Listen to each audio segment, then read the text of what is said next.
the entire scene of Gohan when he first went Super Saiyan 2 is really the dumbest scene in all of anime. Yeah. The dumbest written scene in all of anime. Welcome to Hot Takes, where you will oftentimes hear retarded shit like this. Like, it made no... Because here's the thing, right? I finally got the Cell games. He never has met 16. Ever. The emotional weight Alright, of that watching part, friends look. get beat up would be more painful than watching some random android die. No, look. The actual, like, setup was trash, like how 16 died and Gohan reacted to it. But, like, actually having the actual, like, yeah, if you replace 16 with anyone else, that would be way better. Like in my opinion, that's one of my favorite scenes. But it's just that 18 kind of, 16 doesn't make sense. Okay, I'll tell you what the real hot take is. It is the best dumb written scene in all of anime. Yes. Yeah. I would agree with that. Like, it's because when I finally got to that scene, it was so anticlimactic.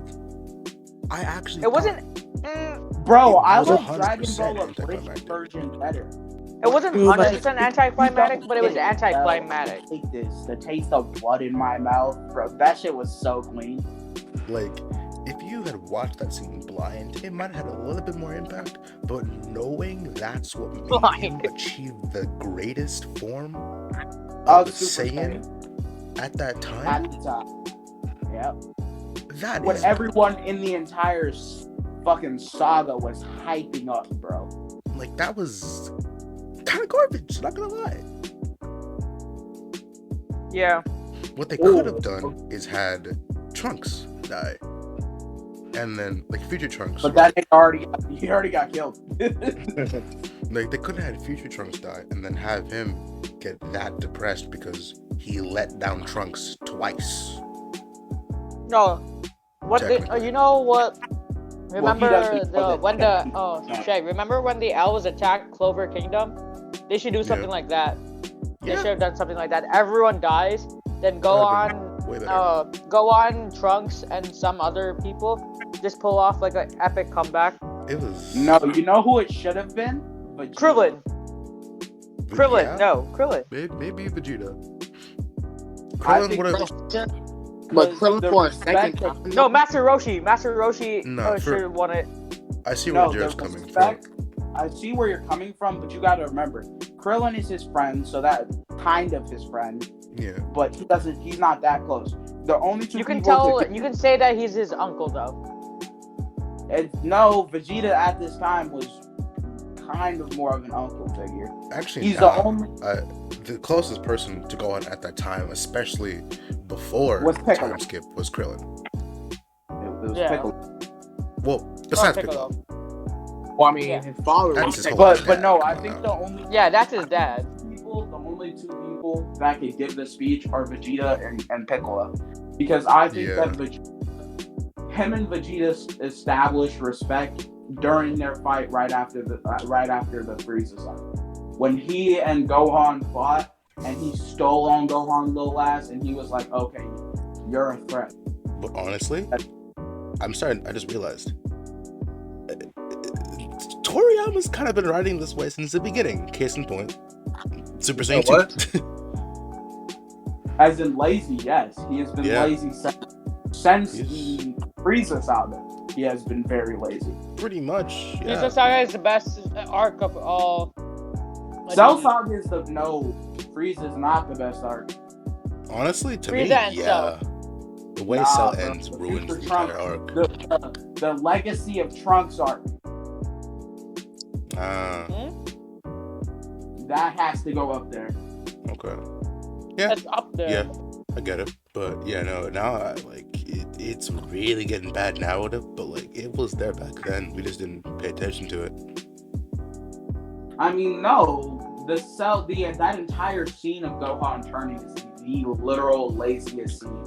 Because I want you to think about it like this: Mr. Satan just so happened to throw the exact android head out of frustration that it would be needed to turn Gohan into a Super Saiyan 2. Now I get the speech, but they could have modified the speech with fucking Vegeta and. No, that's how Goku should have died, low key. Honestly, right there saying, remember what? Oh shit. That's when Goku should have died. I think what Goku would have said is, remember when I said you have to. The power comes to in response to a need, not a desire. Cell has created that need for you.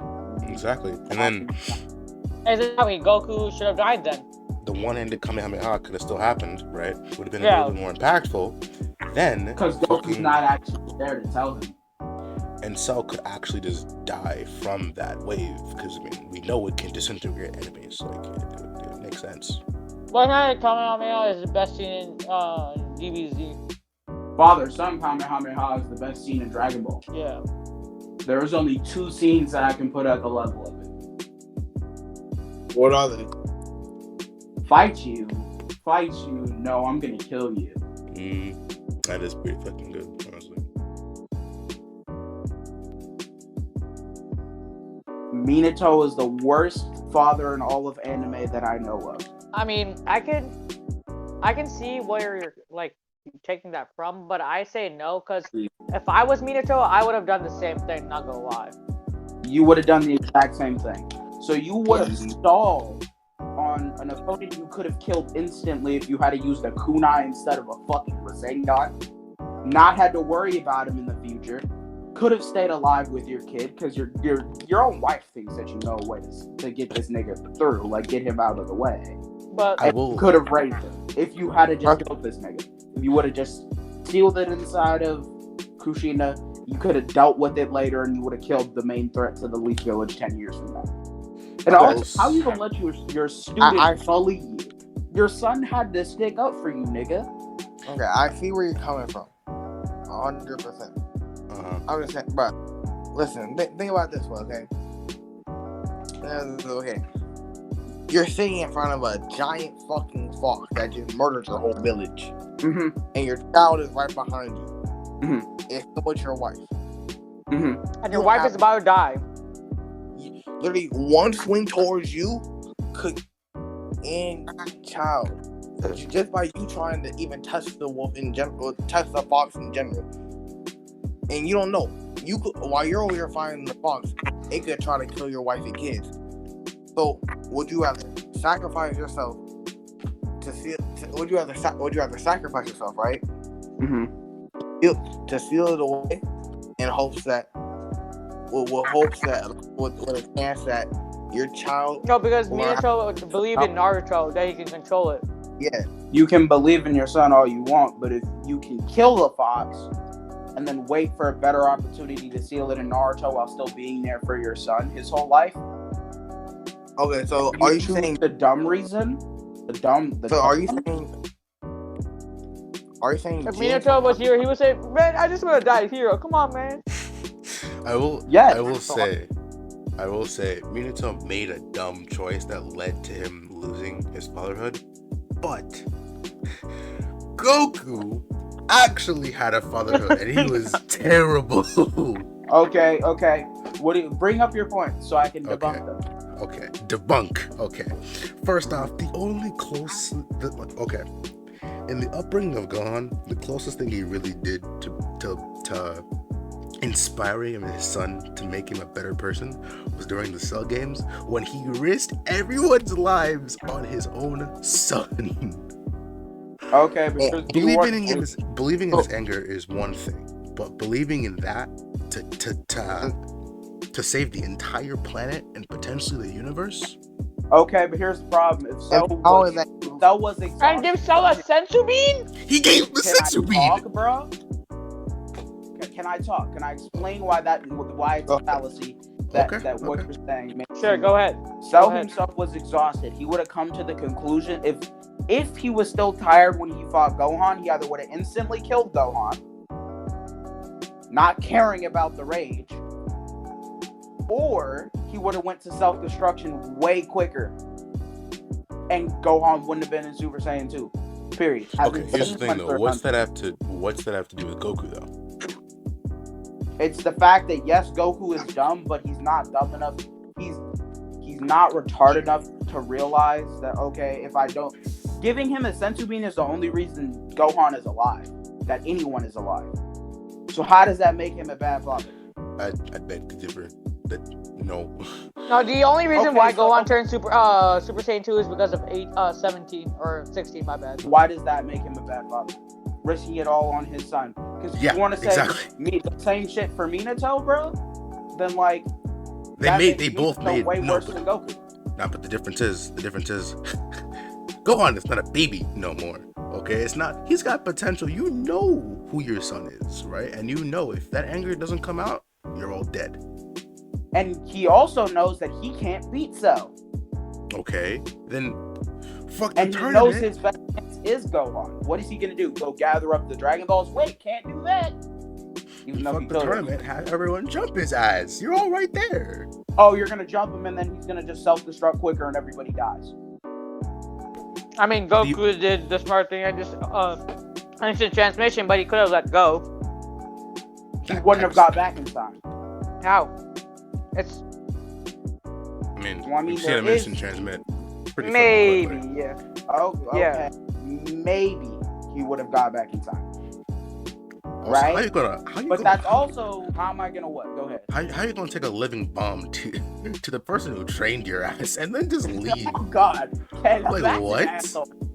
I'm not gonna lie, but that has nothing to do with him being a father. Yeah. I know, but okay. Besides that, go 10, right? Go 10. He didn't even know he had a second son. He didn't know he had a son. Yes. So how is that his fault? The simple fact that he wasn't there for Gohan's upbringing, right? And let's be honest here. I mean, yeah, he got killed trying to defend his son and the fucking planet on multiple occasions. Let's be honest. Now, what I will say is him threatening to kill his son in Super Saiyan, which none of you have brought up as a topic, is terrible. No, Goku's pretty smart for making Gohan go Super Saiyan 2, is because without Goku and Vegeta just being like completely like, at that time, Vegeta said that he's quit being a warrior, right? Like, what I feel like is that was a smart decision by Goku, because think about it, if there's any other villain that comes by, the only person left is Gohan, right? Mm-hmm. He literally the movies are not canon, I'm not saying they are, but in the actual fucking in BoJack Unbound, he literally is like, okay, I know that you can do this, you just need to realize that you can.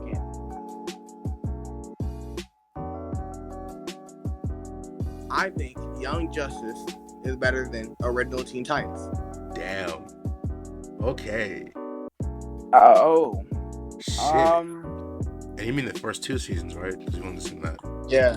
Yeah, the first 2 seasons. I am going to have to strongly disagree with you. Yeah, that's a whole ass show, my guy. I don't know. Young Justice, you can't lie.